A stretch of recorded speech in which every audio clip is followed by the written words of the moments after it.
Hello and welcome back. We're here with another interview with Kevin, and this one is very close to my heart. This is about the game that brought me into the Palladium fold with Heroes Unlimited. We've got the Justice Machine cover there in the background, the Jim Steranko cover, and the Villains Unlimited cover. Just iconic pieces of Palladium history there. So I was telling you before, when I was in fifth grade, I was huge into comic books. And I had a buddy, Angel, and he and I we would debate who could win, Deathstroke or Darkhawk, or, it was right when Marvel was launching a bunch of their new, they were trying to get, it was before 2099. So it was, where they had like New Warriors and Darkhawk and Sleepwalker, and they were trying to come up with these new characters. And Angel was a budding artist. I should look him up because his art, at least in my head, at fifth grade was spectacular. And he showed up one day at lunch and he's like, hey, somebody gave me this book. They thought it might have been a comic book reference book. It's not. It's a game. And it's that book right there. And he's like, I'll trade you your lunch for it. And I was like, all right. So I traded my lunch away for this book, sight unseen. And for 2 years, I made characters nonstop and wrote stories about them because I'm a writer, by passion. And it wasn't until I hit middle school and like second week of middle school, this guy, Carl, comes over to the table. He's like, hey, I'm running this game called GURPS. You guys want to try it? We're like, sure. And about halfway through the first session of GURPS, I'm like, oh my God, it's a game.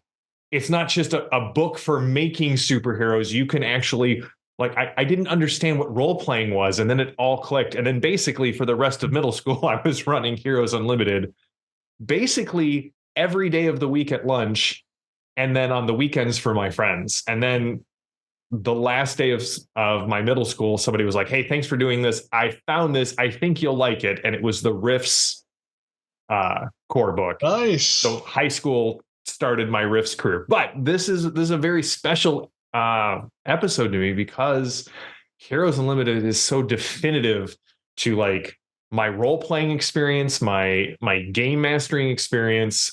Let's talk about, you mentioned that everyone was like, Kevin, what are you doing? You did a sci-fi game first, and then you did a fantasy game for second, and then you did a historical game third. Why aren't you doing superheroes? So how did Heroes Unlimited come into existence? Well, it's interesting, and you know this as a writer. Sometimes inspiration just comes at you in torrents, and other times it's a trickle or not there at all. And even though I was super into comic books, I collected everything Marvel plus a selection of DC comics in the 60s and 70s and 80s, nothing was there. I had some ideas, but it just wasn't there. And it was funny because people would say to me too, it's like, Kevin, all these other games are coming out, superhero games, Marvel superheroes, villains and vigilantes. There was a whole slew of them. In my memory, and I don't know if this is accurate or not, but I seem to recall something like 12 or 15 different superhero games had come out before I even started working on Heroes Unlimited. Mm-hmm. And part of it, I needed a cool title. I needed to figure out exactly what I wanted. I think I also needed to see some of those other games and see what they were doing. See how they were doing it. And what I could do to make them different. And like whenever I do a license, this is true. And even though this wasn't a license, I'm trying to represent a genre. Yeah. And I really wanted to capture the excitement and wonder that I felt discovering comic books. Yeah. And that's what I tried to do with Heroes Unlimited. And I think I succeeded because my plan was that I want you to be able to create every type of superhero. A lot of the games coming out, and Villains and Vigilantes is a great example of that. Champions, they really focused on the superpowers. And I'm like, well, what about, a Batman type character or Captain America or, there's all these characters that have aliens, bionics, robots, the special training, like all of them are just so evocative. Exactly. And I used to read lots of different stuff. So, for example, one of my favorite comic books was Wally Wood's Thunder Agents. Yeah. And one of the main characters in there, which they handled it kind of funky, was No Man, because he was this android, and the guy could just put his mental intelligence, Mm-hmm. his essence, into the robot body, and then when it died, which seemed like it happened all the time, so they could use the gimmick of, oh, he wakes up in the body back at base. Yeah. And can still go on and fight these guys, and he could turn invisible and stuff. It was a little bit like the Vision, not quite as powerful, Right. nowhere near as powerful. And I loved that. And because I read like everything in comics, I knew all these different things, and I wanted to capture that and bring that to life. And that's where the title Heroes Unlimited came from. And that's I got to tell you, like, I love Blackhawks. Do you remember the Blackhawks in DC? Yeah. Like, so the fact that you had the hardware in there, and I could build, a special fighter, or a spy car, or well, for people who aren't familiar with what Blackhawk is, yes, tell them what the Blackhawks were. They were just this fight, like this team of fighter pilots, essentially. Like it was just amazing. And all right, listen, slight digression here. I know the New 52 had a lot of issues with it, both numerically and continuity wise. But one of the things I love is they tried to bring back war comics, and they brought back the Blackhawks as a comic that you could collect. And I have all of them. There wasn't their best storyline, but it was, had Blackhawk base, and then they Scott Snyder did his Dark Knight's Metal, and the Blackhawks figured like really like pivotal into that. It's like, yes. Just well, yeah. So I mean, and they also, DC also had the Challengers of the Unknown. The Challengers of the Unknown, yes. All ordinary people fighting extraordinary threats and foes. You had the Punisher. I mean, he's just a nut job with lots of guns. So you got your weapon expert guy, which also falls into the hardware category. You have Doc Strange, so I needed to have a magic section. I have my bionic section. I have power armor, because Iron Man, you got to represent. Oh yeah, you got to have your power suit. You had in the special training, you had your ancient master, like the class that didn't start at level 1, but was very much sort of the Kung Fu, The Legend Continues, or Iron Fist kind of character. The character who's, all right, now listen, I'm just new to the world, but I've studied on the remote mountaintop for forever and ever. The stage magician, I loved. The spy, the hunter. Right, kind of a take on both the Punisher and Kraven, and several DC characters like Vigilante, or even Peacemaker kind of falls more into that line. Yep. Yeah. I wanted to capture it all, because I mean it's all important to me. I love all those characters, and I wanted to bring the comic book world to life. I think better than most games did. So it was just a blast.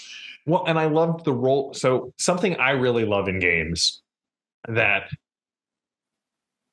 depending on the game system, is either really well done or kind of kitschy, or there's a lot of people today who just hate it, and other people like me who love it.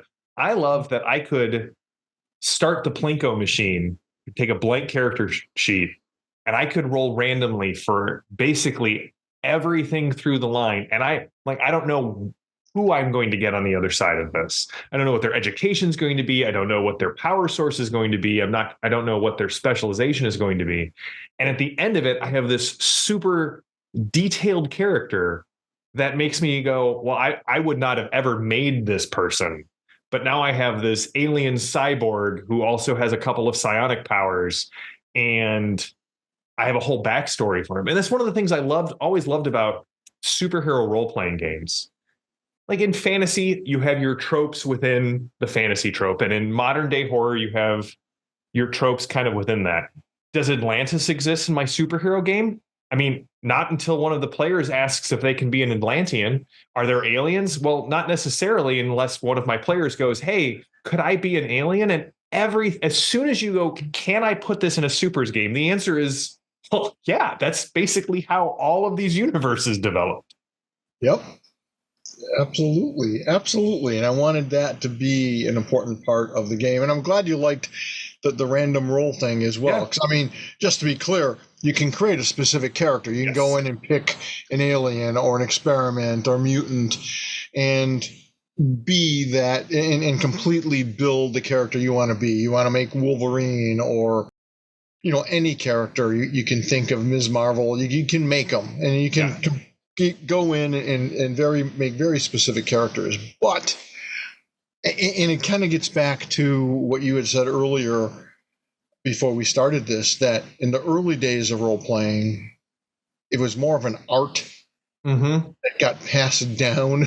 You saw how one game master played, and then he said, well, I don't have time to game anymore. I've got a family or a job or I'm moving, and you inherit the role of game master. You do. And so I used to love the idea of random rolls. And don't get me wrong, I like building my very specific characters too, whether it's in fantasy or superheroes or whatever it is. Yeah. But like you said, there are often, if you go with those random rolls, you often come up with something that you would have never thought of in a million years yourself, but is just a wonder to play. Yeah, it's lightning in a bottle. So one of the phrases that gets used at my table that I think I can credit to myself. We've used it for so long that I my academic desire to cite everything does not ping when I say this. But I remember telling someone at the table, hey, listen, they had a role that they didn't like in their character,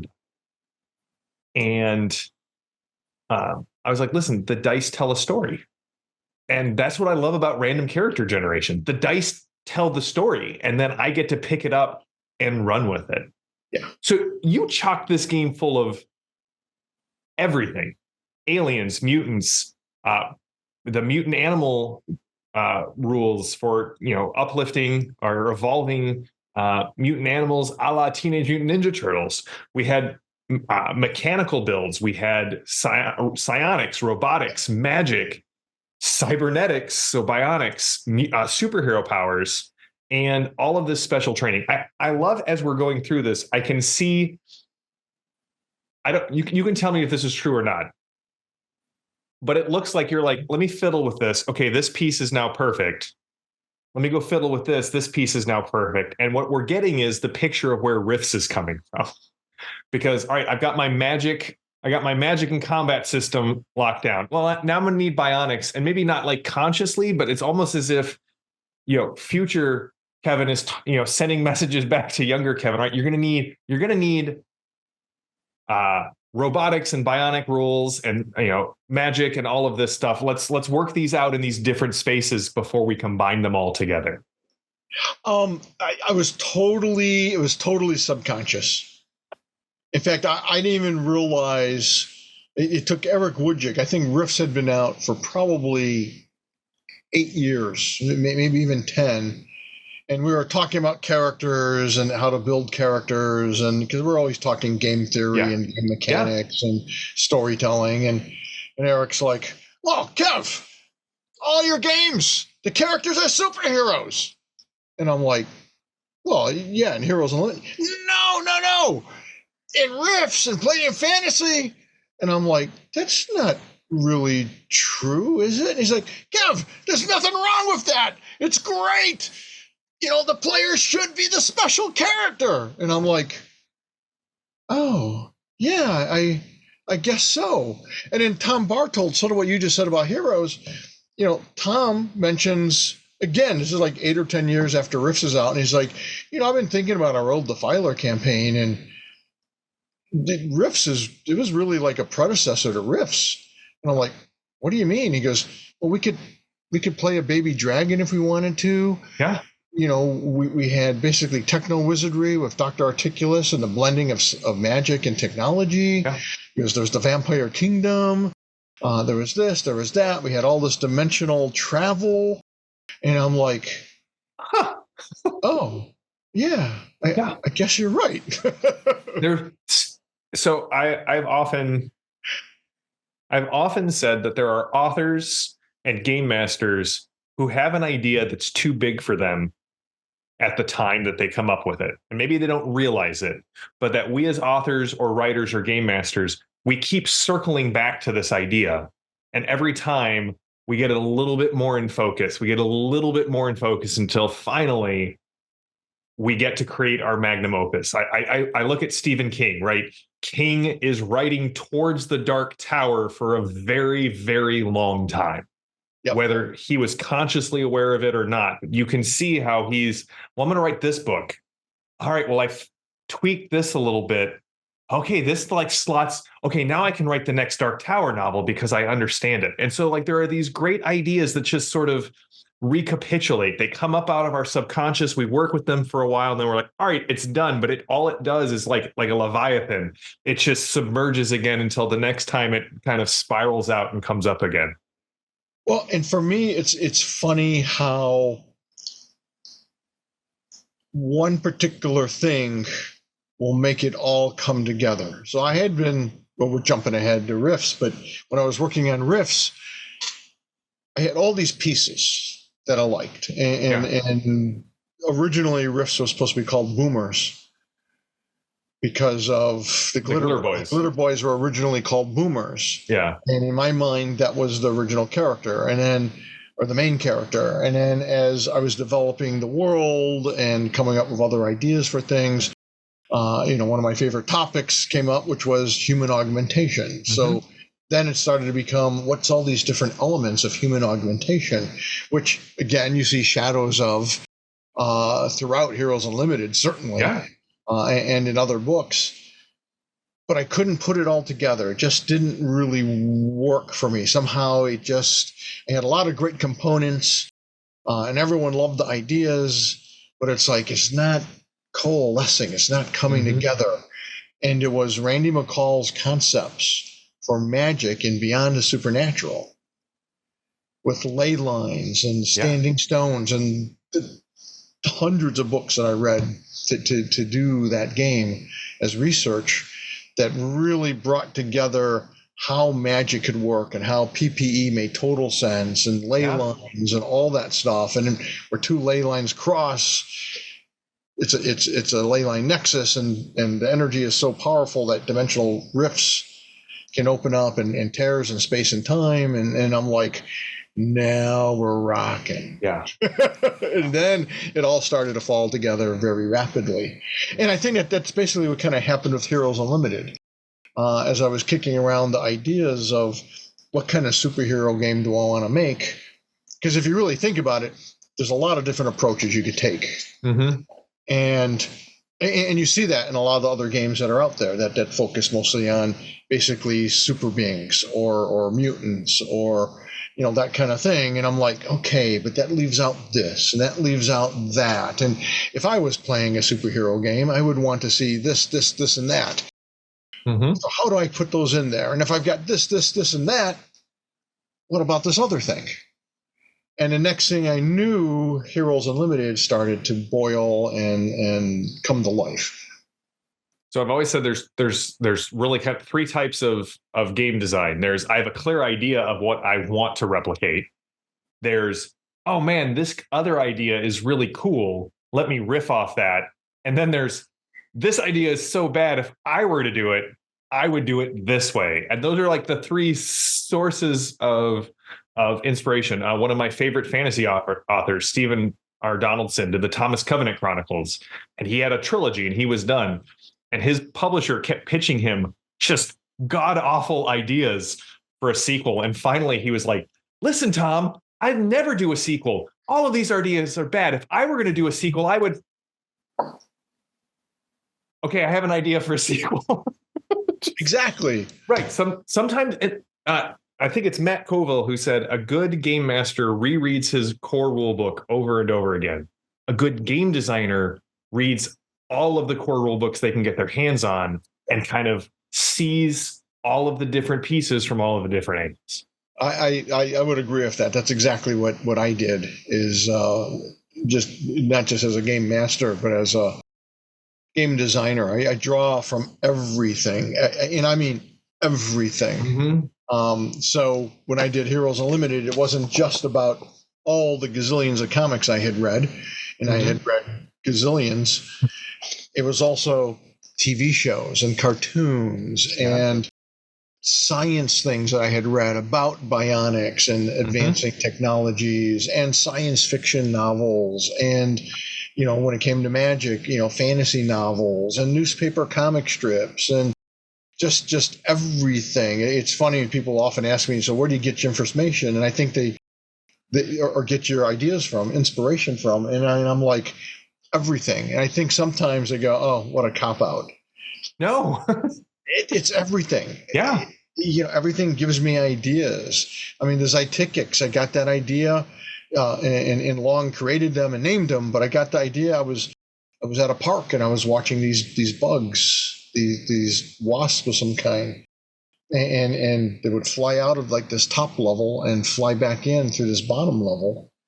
And I'm like, oh, it's like they've got this route. And it would just happen over and over and over. And I kind of liked the mud mound thing that they were living in. And next thing I know, I'm creating this alien race. Yeah. And that's the thing too. Animals. I love animals and I love their powers. There was a great show in the, I want to say 80s or early 90s called Super Sense.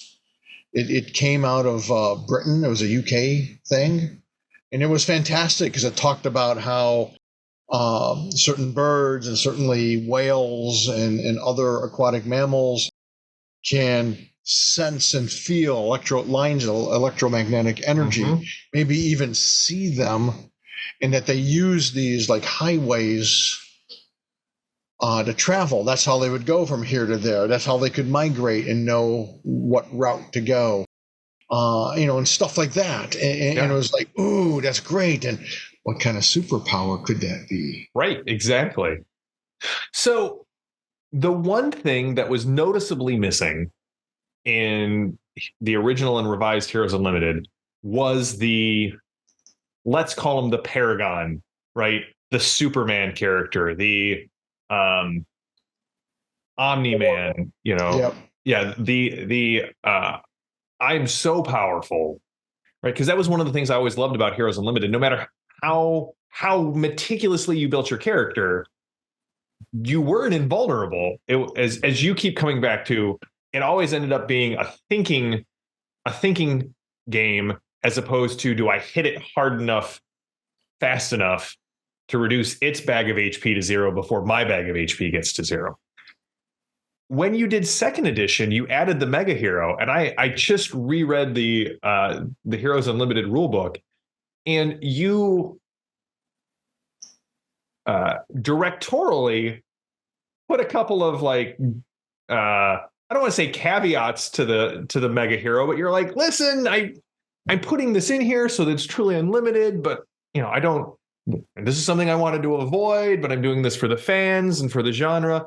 Why did you go back and decide when you did a second edition of Heroes Unlimited, okay, I need to do the Superman kind of character? Well, Sean and I and everyone here, we always try to listen to our fan base.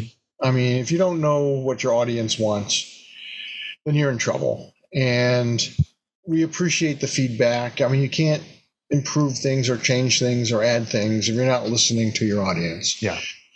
And we would hear all the time how much people loved Heroes Unlimited, but I'd really love to have Thor or a Superman-ish character. And I would hear that so often that I finally said, okay, I'm going to put it in here. I'm going to put in some caveats. And I can hear your caveats. Maybe not hemming and hawing, but like, all right, I'm putting this in here, but this is on your heads. If you allow this, I'm like, don't come back to me.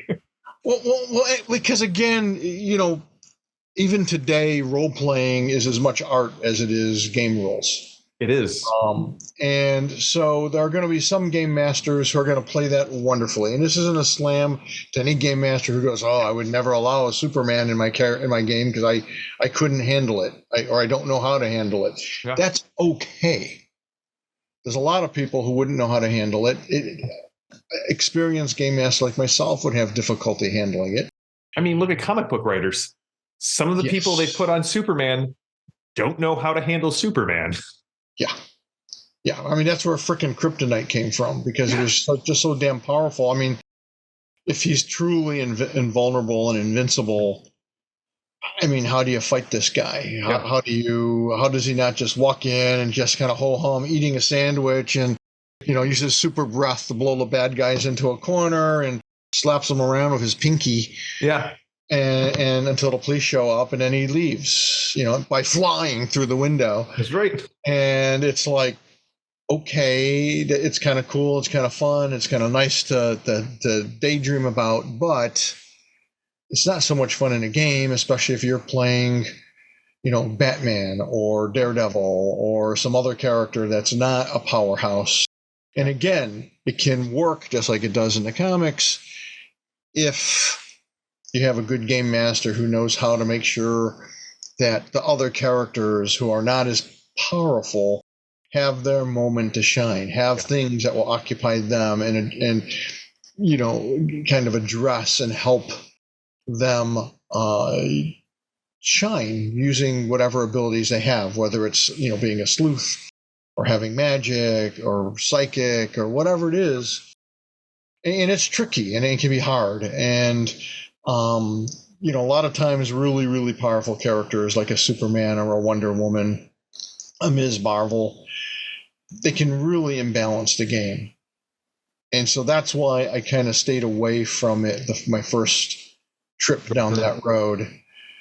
And then I kind of readdressed it later because, people were getting more sophisticated as game masters. And we had so many people asking, gosh, it's not truly unlimited, is it? If these guys aren't in there. And I'm like, oh, well, if you're going to throw the title back in my face. That's right. Exactly. I remember showing my son The Adventures of Superman, the Bruce Timm, companion piece to the Batman cartoon. And they really pulled Superman's power level down. And Zane was like, that doesn't feel like Superman. I'm like, but here's the thing. It's you're invested because he's not, don't get me wrong. I loved reading the 70s Superman, where Silver Age Superman, where he could move planets. That's how strong he was. But when John Byrne came and did a reboot of Superman and pulled the power level back down, he became much more of a compelling character to read. So I have a question for you that I've been dying to ask since you used to have hand-to-hand magic in the magic class for the wizard, right? Where he would get more spells per level that he could cast, in a melee round as he leveled up. Right. And that's something that went away with, Palladium Fantasy 2nd Edition, Heroes Unlimited 2nd Edition. What was I know it, you codified it even much later, even after Rifts came out, to say, okay, you can cast this many spells per melee round at this level, or, you can 2 per round at 1 to 5, 1 per round at 6 to 10. What was it a game balance thing? Because I really thought the hand-to-hand wizard was a very cool concept. Was it a megaversal, a consideration for the megaversal, translation? Okay, hey, we're going to try and streamline this throughout the whole thing. Yeah, sort of. So yeah, the hand-to-hand stuff was before I really started to run with PPE and the cost. And it just seemed, and strangely enough, as much as you enjoyed it and I liked it as well, I wouldn't have wrote it in if I didn't. Right, exactly. It seemed like some people had difficulty with that. And so by just saying, hey, this is how many PPE you have, and if you have, X number of, hand-to-hand attacks anyways, then casting a spell counts as one of your attacks. In fact, I think an earlier version I had even was low-level spells 1 through 6, counted as one melee attack. And if it was higher than that, it counted as 2 or 3 of your Yeah. hand-to-hand attacks because presumably it's a longer, more More powerful complex. Yeah. enchantment, complex, exactly, enchantment to cast. And again, a lot of people just kind of ignored that, and I'm like, it kind of bogs down the game a little bit. How can we streamline it and make it a little faster? Yeah, and that's one of the things when you're designing a game. The way I work at it is I have the characters. I know what I want them to be able to do. I know what my setting is and what should be allowed. And in most cases, anything. Um, but then it's a matter of how do you want the game mechanics to work? How do you want those rules to be? And you want the rules to be as intuitive and quick and easy to remember and understand as possible. And that's where most of those changes came in. That's Is fair. like I can make this simpler, I can make this faster, I can make it more intuitive, and with everything there's different approaches, which we're discussing with the Magic. My initial approach was one thing, and then as I played more and for years, Yeah. and wrote new settings, I'm like, this feels more comfortable. This feels like it could fit every single setting. This is what it should be as far as a megaversal rule. Yeah. So it's organic. Nothing should ever be written in stone. No, you got to. Going back to our previous interview, there are going to be things that fall flat, and you need to be able to identify them and go, all right, I'm going to leave this one aside. I'm going to refine it. I'm going to do something new. I'm going to go forward. That's why I'm a huge fan of playtesting and blind playtesting. And I've had to sacrifice many a sacred cow of my game design where I'm like, this idea is excellent. When all of my playtesters, including blind playtesters, come back and they're like, this rule's awful. And I'm like, okay, maybe I need to simplify it. Yep. So let's talk about Justice Machine. Yeah. It was the second, first source book for Heroes Unlimited, but also one of the first licensors, correct? Yes, Justice Machine. Justice Machine. Yep, the wraparound cover.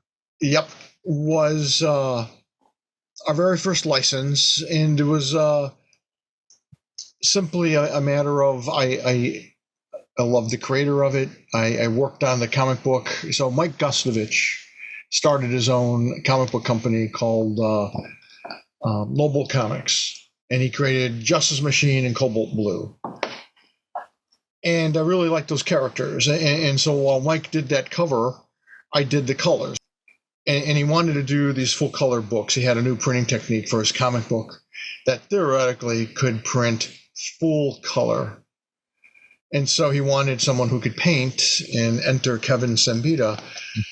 And so I watercolored 2 or 3 issues of both of those books, and visited the studio and worked at the studio, where I met, him and Bill Willingham and Jeff Dee and a bunch of other great artists who went on to do all kinds of things, including Michael himself. And it was great. It was just a great experience. I love those guys. I love Mike Gustovich. So, Justice Machine had just ended, and he was looking at either restarting it or selling it to someone else. Ultimately, I think it went to Comico or Comico, however you pronounce that name. Yeah.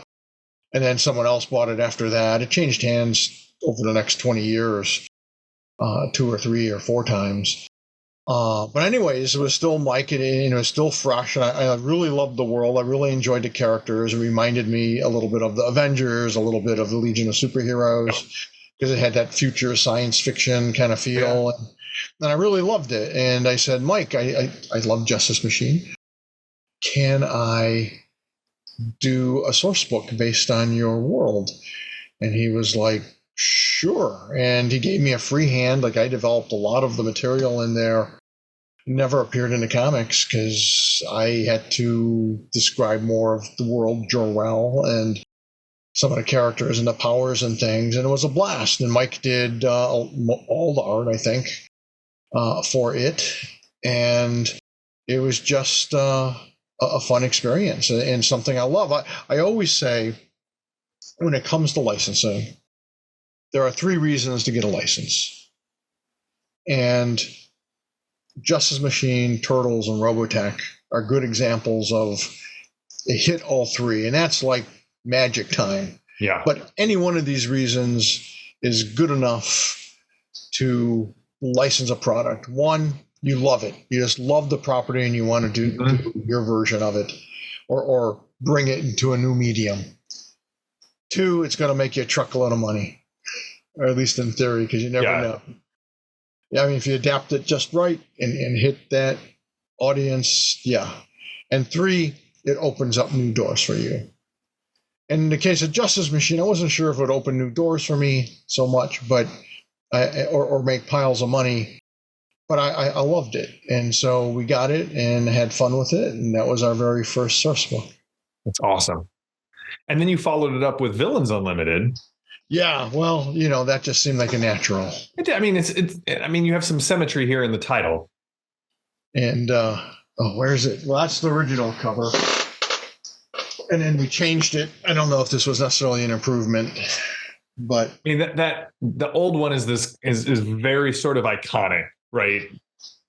Well, it's just so simple and powerful. I mean, you got this guy with lightning, and it's just Kevin Long, great piece of art. Yeah.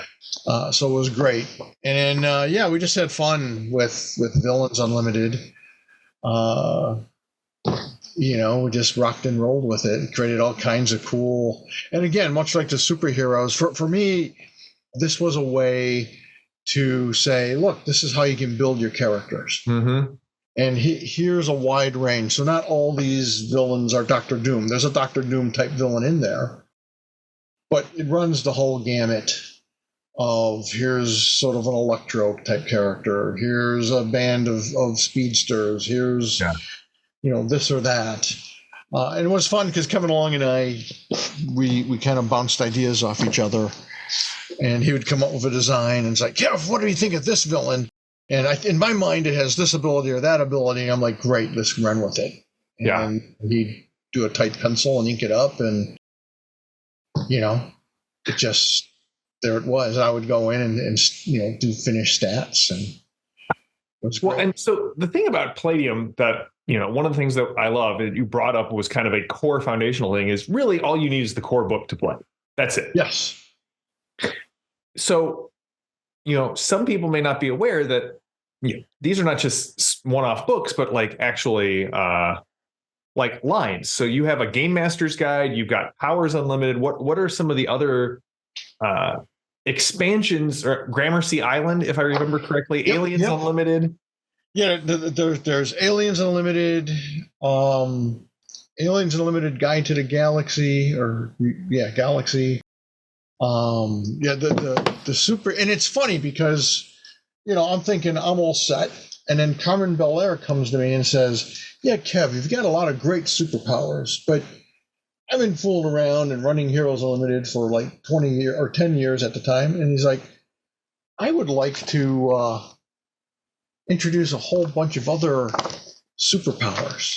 Yeah. I'm like, I don't know, Carmen. I mean, like what? And I love Carmen Belair, but he tends to be a power gamer. He gets so caught up in some of this stuff, and I'm always ratcheting him back. And I'm like, well, I'll take a look at it. So he writes it up, and it's freaking great. And I had to go in and tweak a few things and limit a few things, but for the most part, it was just phenomenal. And then, of course, I got Ramon Perez to do me a cover. And the first book just sold like crazy. And Carmen said, I got some ideas for some more powers and, some different power categories. And I'm like, bring it on. So we did. And that was number 2. Volume 2. And then again, it's like, yeah, Kev, I've got even more super abilities. So I mean, like, this is a great example of it's got 133 superpowers. And I mean, the core rule book has something like 100 or more superpowers.